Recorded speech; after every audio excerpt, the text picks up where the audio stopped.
Hello students, আজকে আলোচনা করব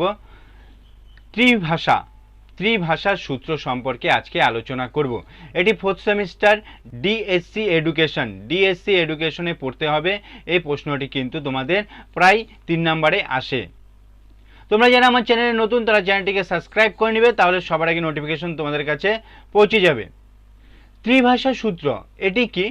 কোঠারি কমিশনে ত্রিভাষা সূত্রটি কথা বলা হয়েছে।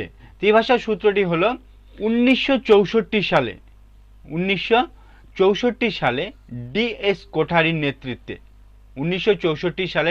কোঠারির নেতৃত্বে কি হয়, কোঠারি কমিশন গঠন করা হয়। এটি হলো শিক্ষা ব্যবস্থার উন্নয়নের জন্য কিন্তু এই কমিশনটি গঠন করা হয়েছিল। এখানে ত্রিভাষা সূত্রটির কথা বলা হয়। কি এখানে ত্রিভাষা সূত্রটি হলো একটি আঞ্চলিক ভাষা বা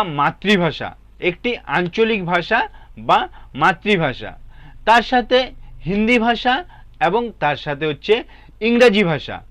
তাহলে 1 নম্বর হচ্ছে যে অঞ্চলে বসবাস করে সেই অঞ্চলের আঞ্চলিক ভাষা বা তার মাতৃভাষা, 2 নম্বর হচ্ছে ইংরাজি ভাষা, 3 নম্বর হচ্ছে হিন্দি ভাষা।